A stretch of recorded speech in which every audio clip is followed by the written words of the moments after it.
ಗುಡುಗು ಸಿಡಿಲಿನ ರುದ್ರ ನರ್ತನ ಭಯ ಬೀಳಿಸುವಂತಿತ್ತು. ಸಿಡಿಲು ರಣಘೋರವಾಗಿ ಬಸ್ ಮೇಲೆ ಬರುತ್ತಿತ್ತು.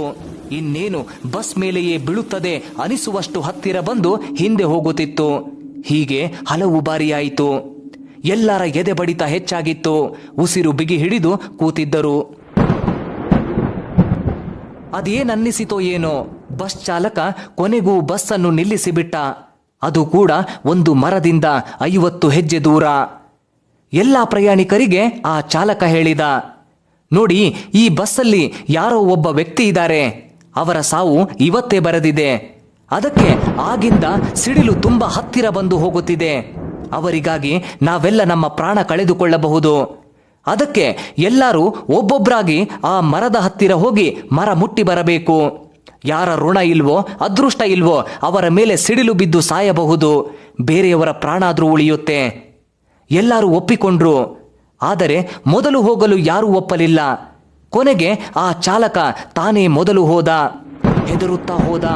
ತುಂಬಾ ಗಾಬರಿಯಿಂದ ಮರ ಮುಟ್ಟಿ ಓಡಿ ಬಂದು ಬಸ್ನಲ್ಲಿ ಕುಳಿತುಕೊಂಡ. ಆಮೇಲೆ ಕಂಡಕ್ಟರ್. ಹೀಗೆ ಒಬ್ಬೊಬ್ಬರಾಗಿ ಹೆದರುತ್ತಾ ಹೋಗಿ ಮರ ಮುಟ್ಟಿ ಹಿಂದೆ ಬರುತ್ತಿದ್ದರು. ಕೊನೆಗೆ ಒಬ್ಬ ವ್ಯಕ್ತಿ ಉಳಿದ. ಈಗ ಅವನ ಸರದಿ. ಎಲ್ಲರೂ ಅವನನ್ನು ಅಪರಾಧಿಯ ಹಾಗೆ ನೋಡುತ್ತಿದ್ದರು. ಕೆಲವರು ನಗ್ತಿದ್ರು. ಇನ್ನು ಕೆಲವರು, ಹೋಗಯ್ಯ, ನೀನು ಸಾಯೋದಲ್ದೆ ನಮ್ಮನ್ನೆಲ್ಲ ಸಾಯಿಸ್ತಿದ್ದೆ ಎಂದು ರೇಗಿಸಿದರು. ಅವನ ಮನಸ್ಸಲ್ಲಿ ಬೇರೆಯದ್ದೇ ಓಡುತ್ತಿದೆ. ಇಂದು ನನ್ನ ಕೊನೆಯ ದಿನ, ಇಂದು ನನ್ನ ಸಾವು ನಿಶ್ಚಯವಾಗಿದೆ ಅಂತ ತುಂಬಾ ಹೆದರುತ್ತಾ ಗಾಬರಿಯಿಂದ ಬಸ್ನಿಂದ ಕೆಳಗಿಳಿದ. ಭಾರ ಮನಸ್ಸಿನಿಂದ ಮರದ ಬಳಿ ಹೋದ. ನಿರಾಶೆಯಿಂದ ಮರ ಮುಟ್ಟಿದ. ದೊಡ್ಡ ಶಬ್ದದೊಂದಿಗೆ ಸಿಡಿಲು ಬಡಿತು. ನೇರವಾಗಿ ಬಸ್ ಮೇಲೆ ಬಿತ್ತು. ಬಸ್ ಒಂದೇ ಬಾರಿಗೆ ಉರಿದು ಹೋಯಿತು. ಎಲ್ಲಾ ಪ್ರಯಾಣಿಕರು ಸಾವನ್ನಪ್ಪಿದರು. ಅಲ್ಲಿ ಉಳಿದಿದ್ದು ಆ ವ್ಯಕ್ತಿ ಮಾತ್ರ.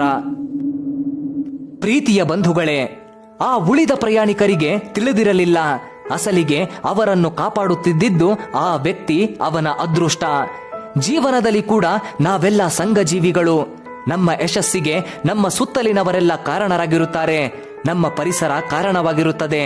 ಅದನ್ನು ಮರೆತು ಎಲ್ಲ ನನ್ನಿಂದಲೇ ಆಗಿದೆ ಎಂಬ ಅಹಂಕಾರ ಸಲ್ಲದು. ಜೀವನದಲ್ಲಿ ಕೃತಜ್ಞರಾಗಿರಬೇಕು. ಎಲ್ಲವೂ ಅವನಿಂದ, ಆ ಪರಮಾತ್ಮನಿಂದ ಎಂಬ ಜಾಗೃತಿ ಇರಬೇಕು. ಹಾಗೆ ಸಾವಿಗೆ ಹೆದರುವುದೇಕೆ? ಆ ಪರಶಿವ ನಮಗೆಲ್ಲ ಬುತ್ತಿ ಕೊಟ್ಟು ಕಳುಹಿಸಿದ್ದಾನೆ. ಅದು ಇರುವವರೆಗೂ ನಮಗೇನು ಆಗದು. ಅದು ಮುಗಿದ ಮೇಲೆ ನಮ್ಮನ್ನು ಯಾರೂ ತಡೆಯಲಾಗದು. ಕಥೆಯ ಮಾತು ನಿಮಗೆ ತಲುಪಿದೆ. ಅನಿಸಿಕೆಯನ್ನು ಕಮೆಂಟ್ಸ್ನಲ್ಲಿ ಬರೆಯಿರಿ. ಇಷ್ಟಾಗಿದ್ರೆ ಲೈಕ್ ಕೊಟ್ಟು ಶೇರ್ ಮಾಡಿ. ನನ್ನ ಮಾತು ಮಾತೃಭಾಷೆ ಶಿಕ್ಷಣ, ಸರ್ವಶ್ರೇಷ್ಠ ಶಿಕ್ಷಣ.